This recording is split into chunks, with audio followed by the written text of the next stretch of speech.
TIAA is on a mission. Why? Because 54% of Black Americans don't have enough savings to retire. So in collaboration with big-name artists like Wyclef Jean, TIAA released Paper Right, new music inspiring a new financial future. With 100% of streaming sales going to a nonprofit that teaches students how to invest. Stream Paper Right now and help close the gap.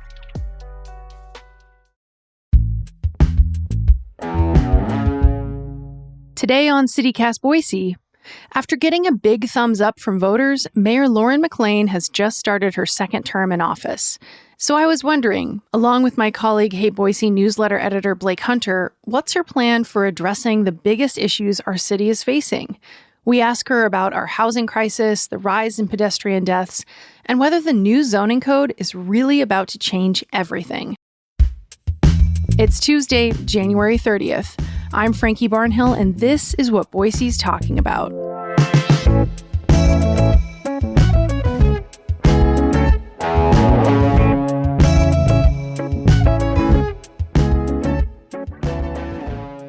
Mayor McLean, thank you for joining CityCast Boise. Oh, Blake, it's great to be here, and Frankie as well. Thanks so much for having me. We're happy to have you. I want to jump in. You have one hectic term under your belt in ways that not anyone could have really foreseen, but you got the support of 55% of voters in November, and I've been curious about how this term just feels different to you, having that experience, and so many things have changed since you were first elected in 2019. So how are you thinking about and approaching this term differently? Sure.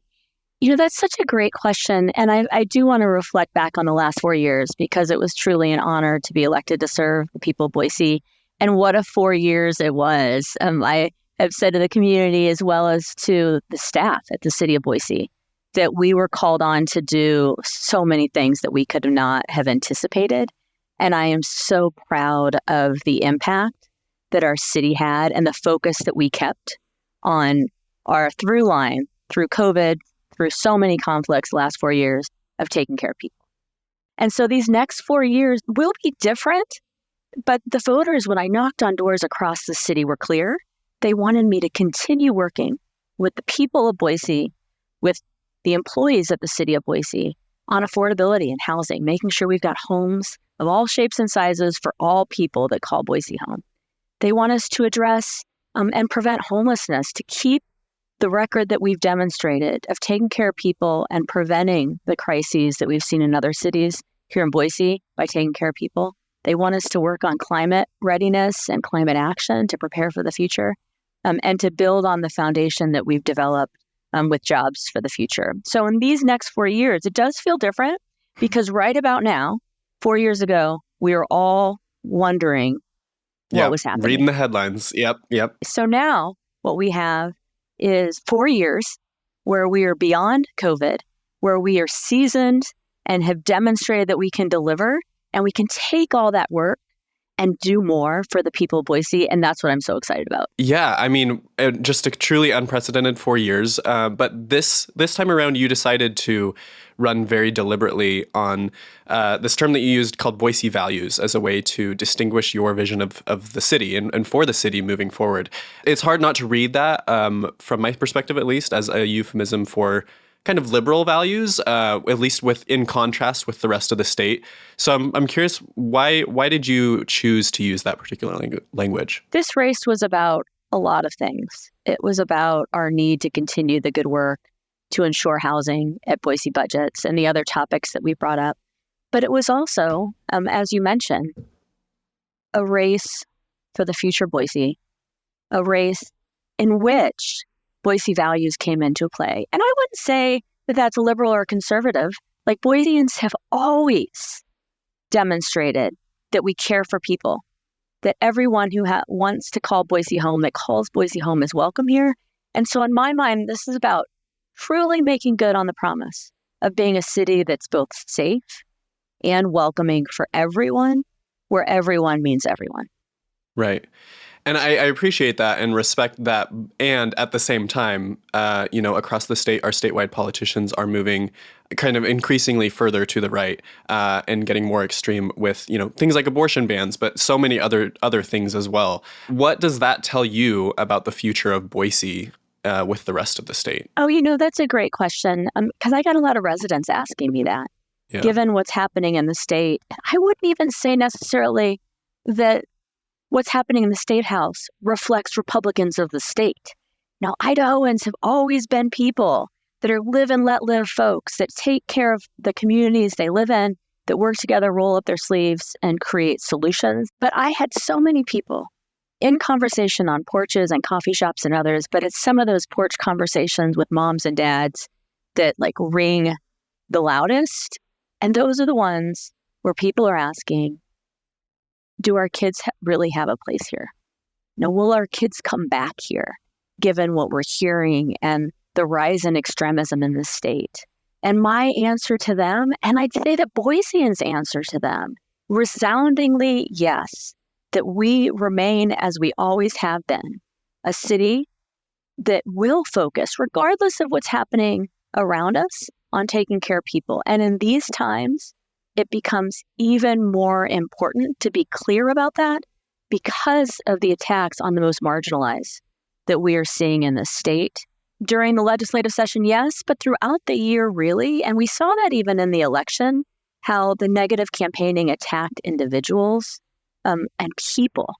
And Boiseans said with this vote on their doorsteps, in their conversations with me and with each other, and continue to say as they show up at the legislature to stand up for people, that we are a community that values everyone, and we will continue to fight to protect that value of everyone and to protect the people that call Boise home as we seek to create a future that provides jobs and homes and parks and open space and all the things we love about this place. It's nothing without protecting the people we care about. Mayor McLean, I'd love to talk to you a little bit more about housing, specifically in the context of the zoning code rewrite, which of course was a huge project, something that you spent so much time and energy on over the years, along with city staff and city council members. I'm just wondering, we're about 2 months into the code's implementation, so lots of time to really see how it will make changes. But one of the big promises of the code was more affordable housing. Do you have any specific examples of how the zoning code is making Boise a more affordable place to live right now or already, or things that you see on the horizon really soon in early 2024? Yes, that's a great question. And I'm really proud of the work that our city and importantly our community did around the modern zoning code and the engagement that we saw from all parts of the city, from all walks of life, people showing up and talking about their hopes and dreams for this city. Now, we've got to be mindful that with any zoning code, it's a market-based approach to seek partnership to address affordability and all these other things that Boiseans want. And development takes time. So you got to put in an application. The developers have to be ready to do it, what have you. So I don't expect that we'll see overnight a whole bunch of changes. However, I am super excited about, and this gets to your question about specific impact. Since December 1st, when the zoning code went into effect, we've had applications for 55 accessory dwelling units. Folks that had waited until the zoning code went into effect, because the tools in this new modern zoning code make it easier for folks that want to build homes for people in the space that they have. So that, I'd say, is a great short-term example of the impact. And of course, it takes a while to build those, but the process has started and applicants have been clear that they were waiting for the zoning code to begin implementation. Wow. Okay. So you're already seeing this kind of pent-up demand that was just kind of on the sidelines waiting. Yes. And I'd also point out, you probably saw in the paper the proposal at 13th and Camel's Back. So I should say 13th and Heron, but we all know it as Camel's Back Park, 13th Street, and right by Camel's Back. Yeah. Right by Camel's Back, right across from the picnic tables. Somebody put in an application to have a neighborhood coffee shop type thing. Those things that people love to visit in Hyde Park and in Bound Crossing, we can have those in our neighborhoods. And right there across from Busy Park, I think it's a great example of someone that saw the new tools and said, you know what, I've got a solution. And I expect that we'll see more of those. And then I do want to highlight, too, the CWI campus at Whitewater, right along the river. They've had that land for a while. They, too, were waiting for the modern zoning code to go into effect to then put in their application for what will be a great place. It's going to include classrooms and spots for community college students, but also housing of all sorts of prices and sizes, as well as places where people can stop when they're on the greenbelt and enjoy a cup of coffee, a drink, what have you. And all of that too, that application waited for this modern zoning code to go into effect, and it's now in the process, which again, we won't see, those buildings built tomorrow. But it is another great example of the impact that the modern zoning code will have and is having, and the alignment that it has with the goals that we set forth. And I do want to flag for folks that online there's a development tracker. So if you're wondering what's happening in your neighborhood, what the impact of the modern zoning code has been so far, never before could you just go online and easily, unless you knew how to use, weird tech systems that developers use, you can go online now and I could do it myself, as can my neighbor, look at what's happening not only in your neighborhood, but citywide to see the applications that have been put in. Right. And of course, the applications is one part. It still needs to be improved. You mentioned that fourplex, I think, by Camel's Back. Boise Dev wrote about it. We'll link to it in the show notes. And I think it said, a cafe and retail on the bottom floor, coffee shop, and then some residential units above. Yeah. But of course, there has been some questions from the public about what part of the process they could be a part of, and that there's some groups who feel like the zoning code won't allow them to raise questions or concerns. Do you have anything to say about that right now? Yeah, the modern zoning code with the process that we set up actually engages the public, the neighborhoods, what have you, earlier in the process than it did before. So, we often heard that folks felt as though when the neighborhood meeting was being held by a developer, it was already baked, right? They already had their plans, they had all their stuff. And the new process now requires that the developer go to the neighborhood sooner with that meeting and get more feedback. So they're going to see less baked products and ideas when they have that neighborhood meeting. And the council was also responsive to the needs of the community with regard to process. It's changed some of the notification as well as times at which the public can engage. I want to take a step back and rewind to your own story of coming to Boise a little bit. So you and your husband visited Boise more than 20 years ago and kind of fell in love with the city and decided to move here. Can you tell people about that? Yeah, we did. And so my husband and I met in high school. We went to different colleges. He ended up having to take a fifth year of school. So we got married when I graduated, and then he had his final year of school left. So we were married in August. Made it through college, though, together. That's impressive. Yeah. I always say to him, it's a good thing we didn't go to college together because we might not have made it then. Yeah. So it actually worked well that we went to different schools. I wanted to move west somewhere because I'd worked for the governor of Montana for summers as a policy intern and just really loved the life and the people and the landscape. And so when Scott was looking for tech jobs and I was looking at law schools, we looked west and really thought that we were headed to a bigger coastal city. And he got a call in February of 1998 from Micron. We weren't really taking it seriously. I've told Micron this too. I appreciate the expense that they outlaid to get Scott and I to come visit Boise. We're not taking this seriously. Right. Towards the end of March, we came to visit. And right before that, HP had called. And I thought they were the same company. So I was talking about our trip. This is when you had a landline and I picked up the phone. And they're like, oh, you're coming to Boise? Well, we need to interview Scott in Boise. So he ended up doing 2 interviews. But while he was interviewing, HP picked him up at the airport. And I did this tour of Boise. And it was so interesting because the realtor was trying to explain to me that I could have everything in Boise that I had anywhere else. But what I was seeing as we were driving was these neighborhoods that were so different than everywhere else, a landscape that was nothing like anywhere else. And so as soon as I was done with that tour that went way too long, I put on my running shoes. And so ran along the Greenbelt, 8th or 13th Street, I can't remember which one, and managed to find Camel's Back and then hit a trail and ran into the hills. Mm. And I just fell hook, line, and sinker for this place. It was so unexpected and such a gift that we had this random stroke of luck. And we, changed our plans and we're here 3 months later. We took a long road trip to get here and arrived on July 4th, 1998, and have been here ever since. Okay, I can't get this out of my head, but that's such a weird coincidence because I was born later that month. Oh, so I'm just hung up on that. But Yeah. So now, yeah, that's beautiful. Thank you for sharing that with us, first off. And then second is kind of talking about those like porch conversations that you've had with people. I'm in my mid-20s now. I'm 25. Yeah. And, people my age, we're always talking about like whether we can stay and whether we can afford to buy a home and put down roots, because it feels like the barrier to being part of this community, like long term, feels so high right now. Yeah. No matter how much we want to. Like, I really want to live here and I want to make it work. But it's hard not to think about, picking up and leaving, especially with a lot of stuff going on in the state. So what do you say to people like me, my age, who feel pretty hopeless sometimes? First off, I'll say to you directly, it is so important that you stay here, right? It is so important that you stay here. Leave for a little bit if you want, but come back here. And my daughter's 24. And as I said, Scott and I got married young.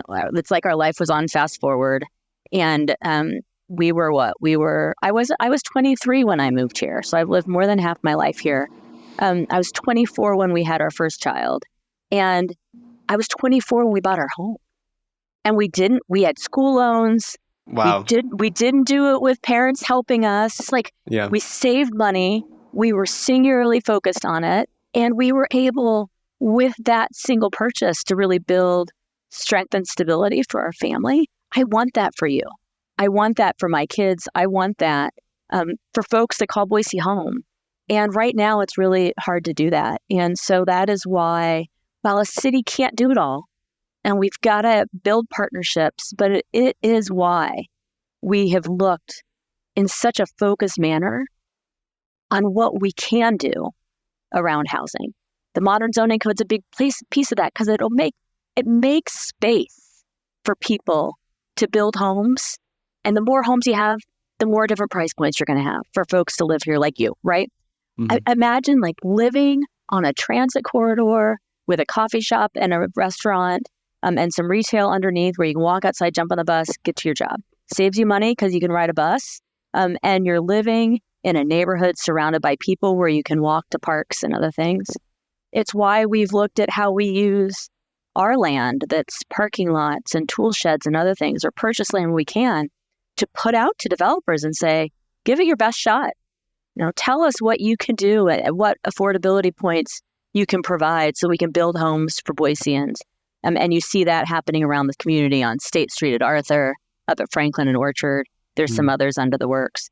It's why we've looked at innovative policies. We crowdsourced some ideas from the public, and they said, let's try tiny homes. And, just this fall, a couple with kids, moved their tiny home from somewhere else further out of the city that they'd had it into Boise, because now it's allowed and they can live closer to parks, schools, and their jobs. And so we're looking at all these ideas and we're trying things, and sometimes they work, sometimes they don't. We're taking a build, measure, learn approach of like, it's really important for you and for other Boiseans to have a place where you can live that you can afford. So we're going to try everything and then double down on what works. It's so interesting because you're kind of you're making a pitch to Blake and Blake's friends to, stick with us, give it a little bit more time, let the zoning code changes really, really show up in the real world. And I think about, a community that doesn't have any time left, which is our most vulnerable community, our homeless community, the folks experiencing homelessness in Boise. And of course, housing and homelessness is the same conversation. What is Boise going to do? What are you going to do as mayor this year to end homelessness, to get us closer to that? So I don't even want to talk about it in what are we going to do. The question really is, what are we doing? Because the last 4 years, we have focused on this because I know it's so connected to housing, as you said, and it's a concern of Boiseans. We want to make sure that we stay the safe and welcoming place that we are today as we grow, and we can do that. So we are looking at both and are implementing both short-term solutions and long-term solutions. You heard a lot of talk during the campaign of, the city spent all this money to keep people housed at a hotel. Well, if we hadn't kept them housed in the hotel, they'd be on the streets. And so I said, look, ideally we'd have partners in this space because there's no other city in this region that's doing this alone. I look at Salt Lake and they've got the state and the county. I look at Reno, state and the county. Spokane, same thing. we are, actively seeking and committed to partnership, but we weren't going to let folks be unhoused. So we both address the short-term need of keeping people under roofs where we can, as well as invest in long-term solutions. So right now, you'll see over where Fire Station 5 used to be, a construction project, because we're doing a new fire station. Right next door, there will be housing for folks exiting homelessness. It's in the design phases right now. Next to the first permanent supportive housing at New Path, the developer's already committed to the second one right next door, where they're going to share services. That's in the planning process. And then you likely saw that in the fall, we announced the purchase of the Park Apartments. I am so excited about that because by the end of this year, giving some time, because development always seems to kind of flow from a calendar perspective. But our goal is by the end of this year, families exiting homelessness will move there. And then in all of these apartment home projects that we're building on city land in partnership with developers, there are homes in those apartments dedicated to families and individuals exiting homelessness. So when Franklin and Orchard starts welcoming residents this winter, I think about 10% of those homes up there will be for folks exiting homelessness, as some of the examples of what we're working on. Yeah, and I really appreciate all those specific examples. It sounds like a lot of things will come online in 2024 potentially. But I do think about stepping back, comparing us to other cities, which of course that happened a lot during the campaign. Boise's population of people experiencing homelessness is so small compared to other cities that it feels like it's manageable. We could solve this completely if we really wanted to. And it sounds like things are being addressed. I recognize that. But because this is such a dangerous thing when people are living unhoused, and because of extreme weather events with climate change, the winter storms we just experienced, and then the high heat that we get in the summer, what is holding us back from ending homelessness right now, from your perspective? Well, I'll say this. We do want to solve this problem. So I want to be clear on that. We are committed to it. We're doing everything that we can. We need more partners at the table.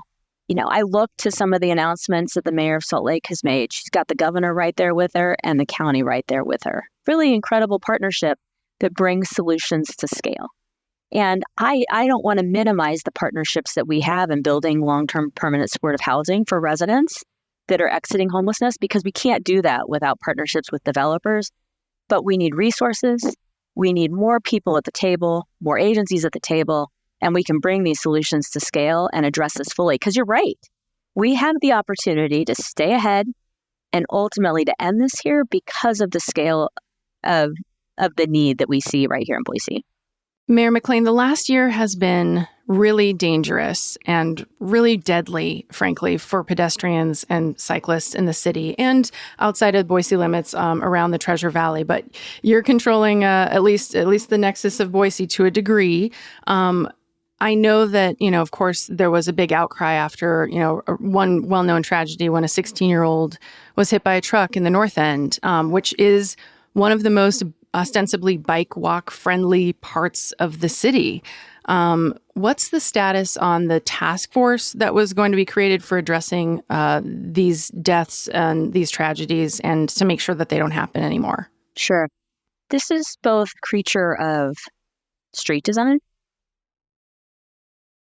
and bad behavior. We got to be clear about that. That, I met with the family members of the boy who died that you referenced. And we were talking about the steps that ACHD has taken since then to the Highway District, ACHD. Ada County Highway District, yep. Sorry about that. To, put in these things they call armadillos, to make it clear that there's a bike lane that pedestrians are crossing. But at the end of the day, in too many of these instances, people are running red lights and doing things that design won't stop, right? You got to be willing to follow the rules and keep everybody safe. So there's a personal responsibility component that I'd be remiss not to bring up. But all that said, we also have a responsibility as the city. The task force you mentioned is chaired by Councilman Jimmy Halliburton and ACHD Chair Alexis Pickering. They've met multiple times. There are police officers on the committee as well as some agency folks and staff from my office. They've now reviewed the cases that have taken place in Boise, and they are working on recommendations. And I look forward to seeing their recommendations. There is a great alignment right now between the highway district and the city on the need to take these steps. I'm committed to it. The council is committed to it, as is the highway district commission. And while we aren't in charge of the streets, we don't own them, we don't build them, we don't manage them, we've said, okay, it's important that we are clear that we have Vision Zero goals, which means that we aspire to have 0 pedestrian deaths related within a calendar year, and that there are steps that you can take to better design your streets and the environment around them to get cars to slow down, to create more space for more people that are choosing to move as they should and have a right to do on foot or on bike.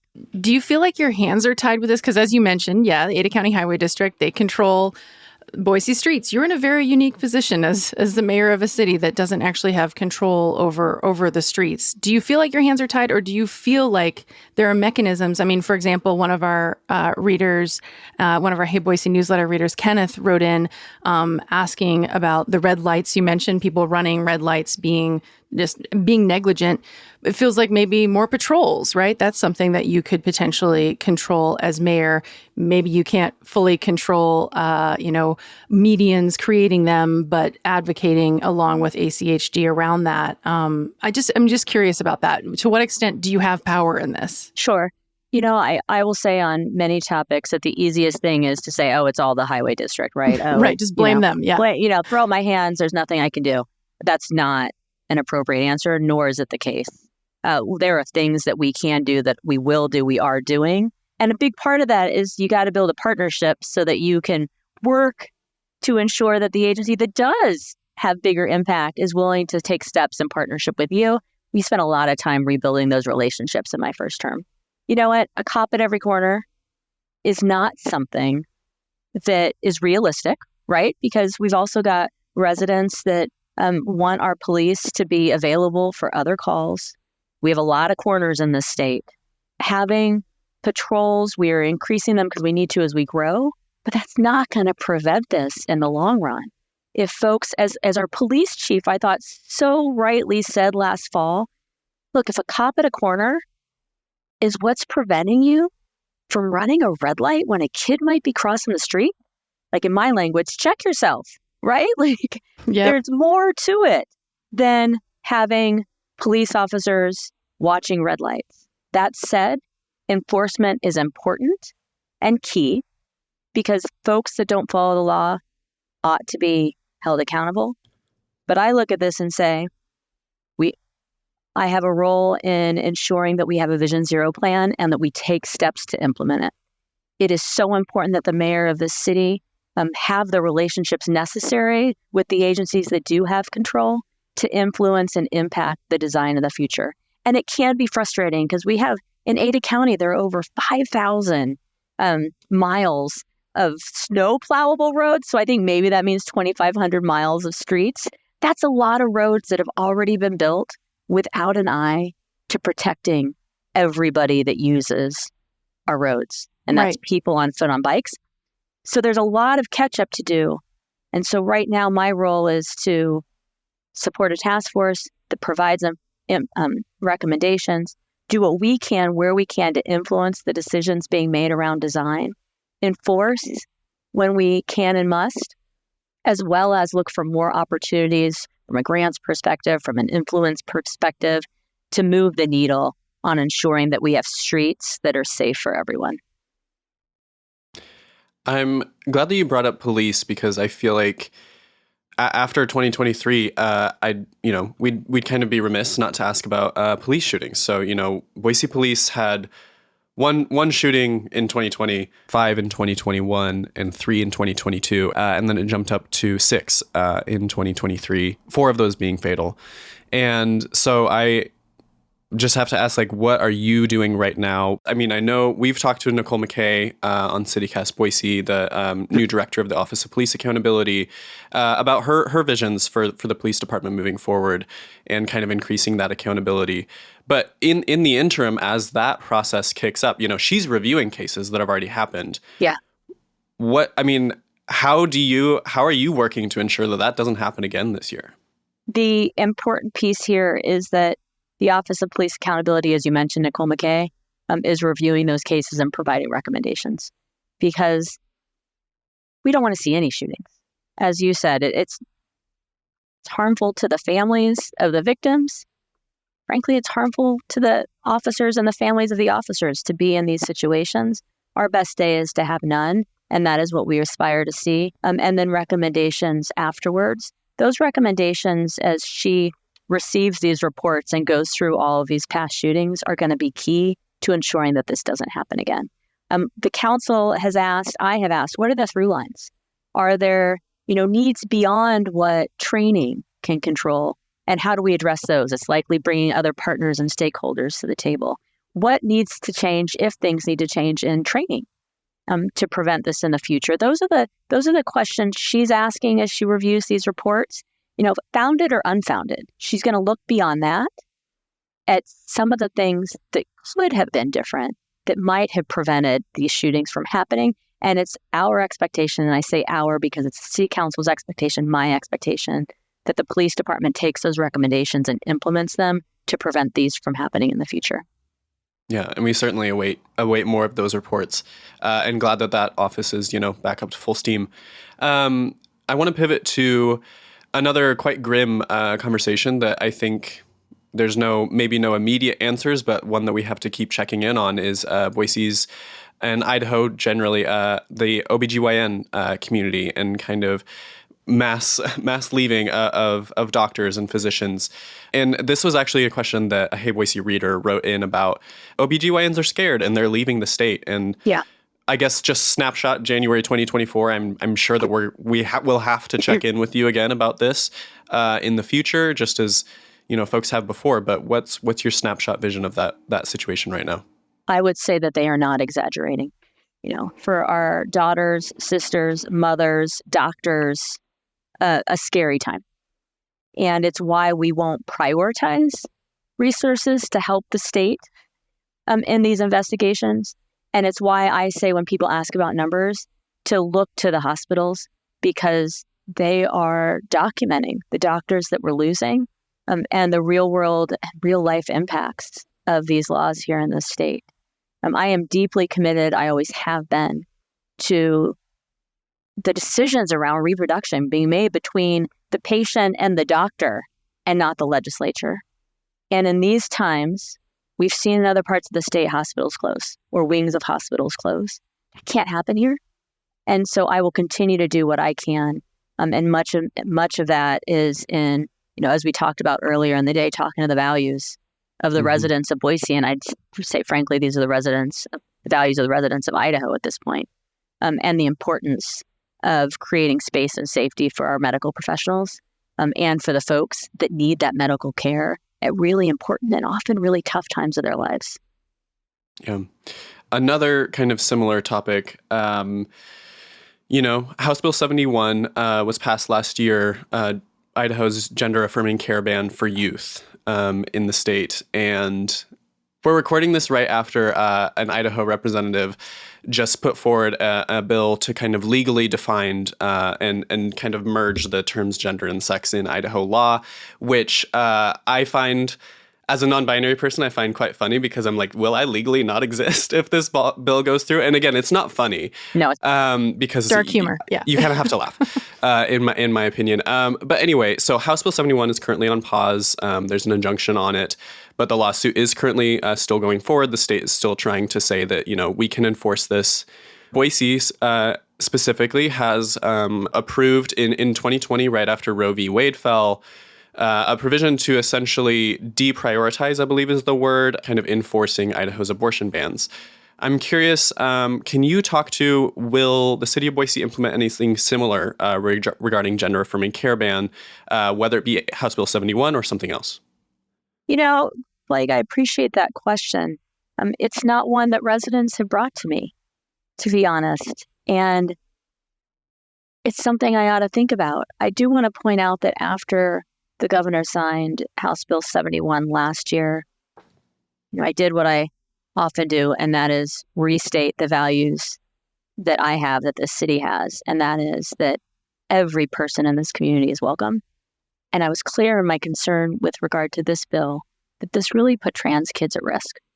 It took power away from parents who were doing everything in their power to protect their kids. In many cases, to prevent them from doing what we see too often, which is to consider suicide. We see that way too many times in the trans community, trans kids. And this was a bill with its signing that put hundreds of kids around the state and in this community at risk. And I'm really concerned about that. And those are some of the conversations I had on porches. I talked with a mom in Southeast Boise whose trans son had just left for college. And he left the state. And she said, I don't know that he'll come back. She's like, I'm so glad that he was already 18. Because if he'd been younger, we both would have left so I could keep him healthy, take care of him. She's like, but now I'm so worried that he won't believe that this is a place for him. Mm-hmm. And that's what we have to say over and over again. It is. Just last week, a group of people gathered with an administration official to talk about the very real consequences of the bill. The medical community gathered and joined that conversation. I appreciate the question about a resolution. I can tell you that we have policies in place, in libraries and other places to take care of and to serve everyone. But I'll give some thinking as to whether or not a resolution can get us where we need to be on this one in particular. Yeah, I appreciate that.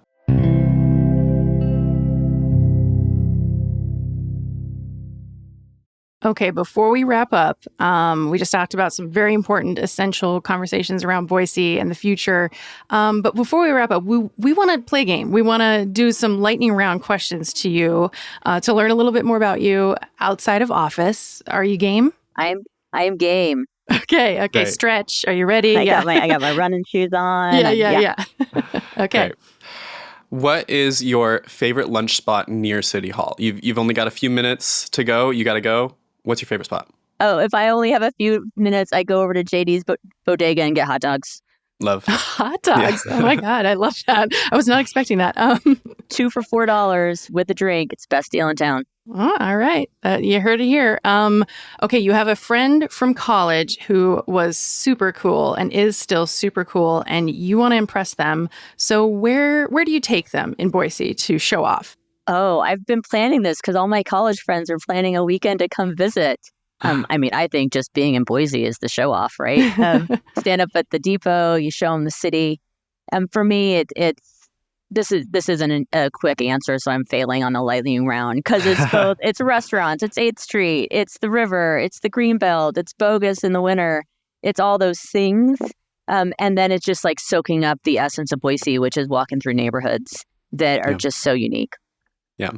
Okay, you have to pick one and then tell us where you're getting which one of these. Okay. Finger steaks, fries and fry sauce, or Basque food? Oh, fries and fry sauce for sure. My go-to is because it's right across the street is Boise Fry. They'll tell you I'm there way too often. And I like garlic aioli sauce the most. A good standard. I respect that. Okay. Favorite Boise author, fiction, nonfiction, something you've read by a Boise author? Oh, Tony Doerr, hands down. And I loved his work even before everybody knew him because of All the Light You Cannot See. But I just picked up All the Light again after watching the show. And it's weird, the physical, emotional reaction I had just to even the first chapter reminded me how important and loved that book by me. Yeah, we love Tony. We love Tony here. Yeah. I have a feeling of which one you're going to pick, but Greenbelt or Foothills? Foothills. Yeah. Okay, and then following up, so favorite trail? Not telling. Oh, gatekeeping. All right. Also probably a safety measure. Good call. Yeah, fair enough. Okay. No, not safety measure. No, I will tell you. I really don't want to know. Daniels Creek has always been my favorite. And even before we acquired it, it was just one of those ones. And see, I don't call them what they're called. So I'm saying Daniels Creek. So maybe you can find it. Maybe you can't. Sure. Yeah.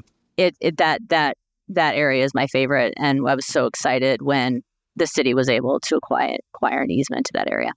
Well, thank you so much for coming on the podcast. And I hope that we can have you back on soon. But thank you for your time. Well, thanks, Blake. Thanks, Frankie. Happy to join anytime. I really enjoyed this. And I will commit to you that I will remember that I can listen to podcasts when I walk to work next week when I'm walking, and I'll find a couple episodes and listen. Great. Awesome. Thank you.